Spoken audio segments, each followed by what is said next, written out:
Do you really need more than one book to tell this story? That's the first piece of advice hopeful series authors often hear from agents, editors, and other powers that be. But I'm assuming if you're watching this video that you already know that yes, you have a series in your head and you've got to write it.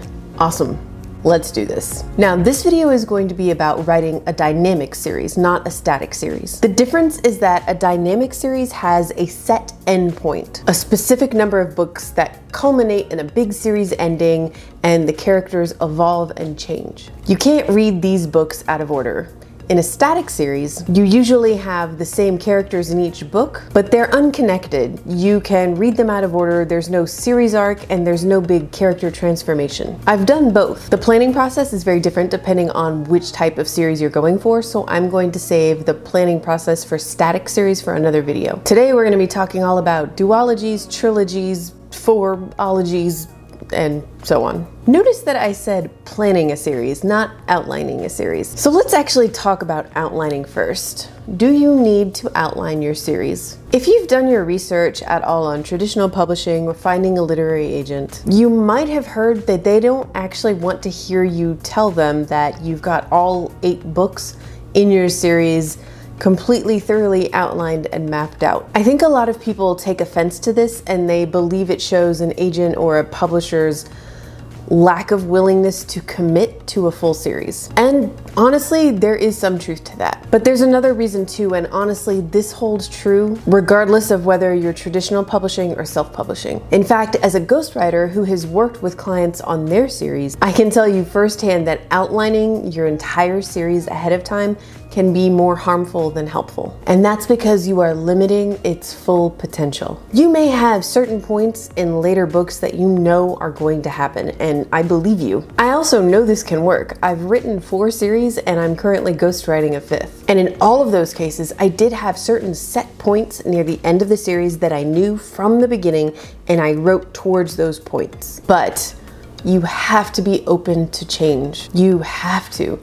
No matter how carefully you outline, when you draft, your characters and your world, your story, it takes on a life of its own, and you have to let it. When you say your series is completely outlined, it's all planned out, it's a done deal, you're kind of saying your creative process is over. All you gotta do now is write it. And to an editor, it's like saying you're closed to suggestions, even if that's not what you mean. An editor, or for that matter, a beta reader, might have a really great suggestion for the first book in your series that would truly improve it, but it would have a ripple effect and make big changes later on in your series outline. Are you closed to that idea because you're so locked into this outline? If you've watched any of my videos before, you know that I love outlining. I really do. But my drafts pretty much always deviate from my outline at least a little bit. And I always embrace the curve, because when I'm actually drafting the book, that's when I truly get to know all of my characters and the world they're inhabiting. You get deep in the creative flow and your brain starts coming up with this imaginative, amazing stuff. And if it's not in your outline and you choose not to include it,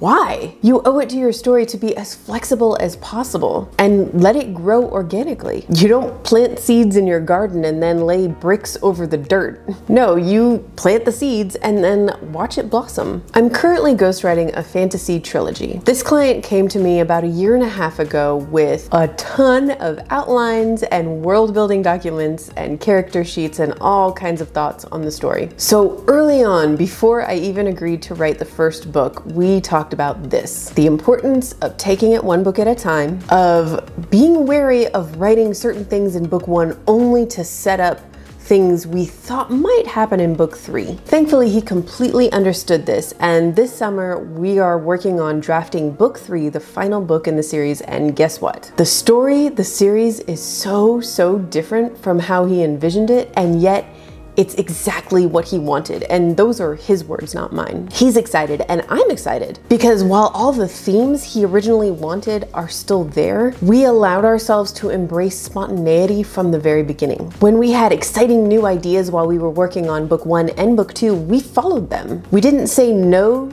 to possibilities for the sake of sticking to the original plan. Here's a little tough love for you, and I'm saying this from experience because my very first book idea was a series. It was a trilogy, and I mapped that thing out to death in a spreadsheet. Outlining an entire series before you start writing a draft is almost always procrastination. It's fear. You don't want to take the plunge and actually write the words until you're sure, until it's all mapped out, because it gives you a feeling of control. But the creative process isn't about control. Sometimes to reach your true potential, you just have to dive in, ready or not. And you can develop your outline as you go. I'm working on a video for later this summer, hopefully, about how I approach series Bibles, but I can tell you the key takeaway right now. It is a living document, meaning you are constantly updating, adjusting, changing it as you write every book. If you choose to outline, your sequel outlines should also be living documents. They are not set in stone. They are malleable, they are flexible, they grow and develop with you as an author as you draft. So yes, I would discourage authors from plotting out, and I mean like scene by scene outlining an entire series. But you can and should plan. So let's talk about how to do that.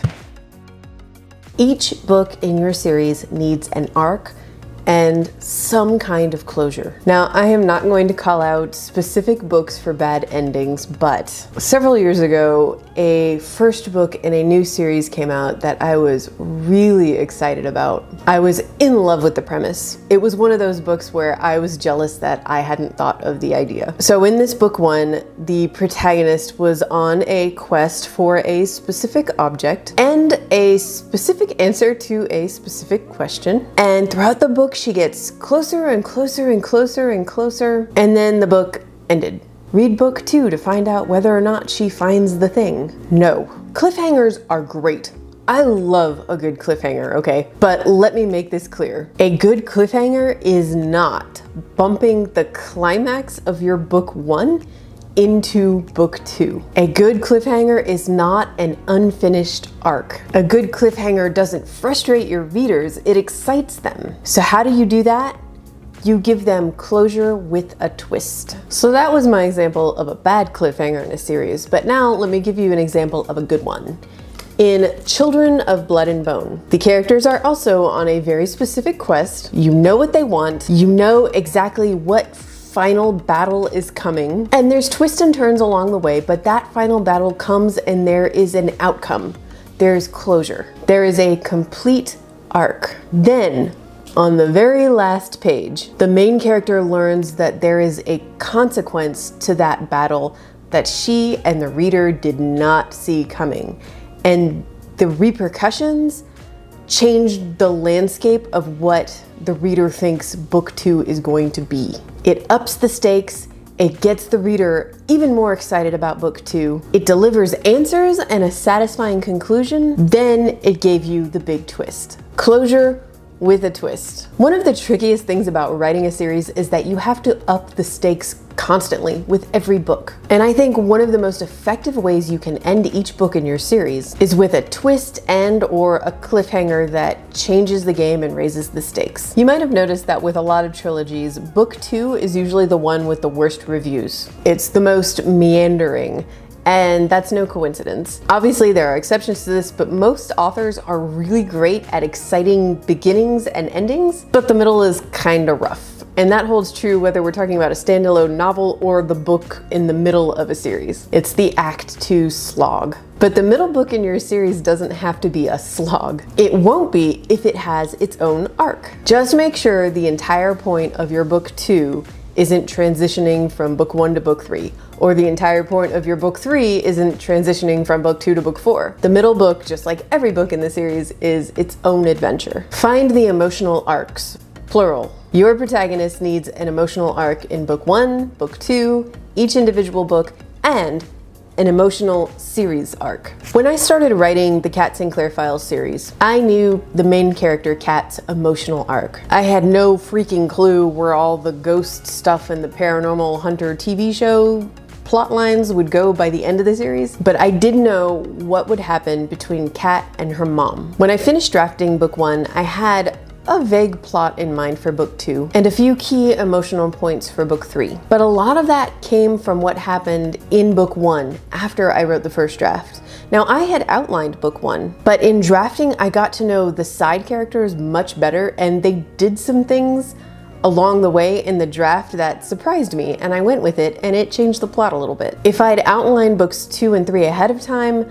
well, either that would have been a waste of my time because it would have ended up being so different than what I had envisioned, or I would have crushed those ideas I had back in book 1 in the draft and forced myself to stick to the outline. I would have crushed my own creative process. So if you have a protagonist carrying your series, your protagonist needs an arc for each book and a series arc, and that's really tough to do. I think maybe with middle grade and young adult, it's a little bit easier because as children age from tween to teen to adult, there's so much natural growth happening physically, emotionally, and mentally that you can find those smaller arcs within the larger arc of what kind of adult will this child become. The coming of age arc works great for series, and there's just so much you can do with those individual book arcs along the way. For series with adult main characters, you don't have that coming of age natural timeline to guide you, but ultimately, this is what you're looking for. At the end of the series, when the dust settles, who is your protagonist going to be? You might be able to plan out an emotional arc for your main character for each book in your series before you start writing, and if you can do that, awesome. But if not, it's fine. I think so long as you have an emotional arc for book 1 and you can see where you want them to end up at the end of the series emotionally, you can see that greater transformation waiting for them, then you're good to go. So today we talked big, planning a series, and next week we're gonna zoom in on one book, and even more specifically, we're gonna talk about how you can plot your entire novel on one page.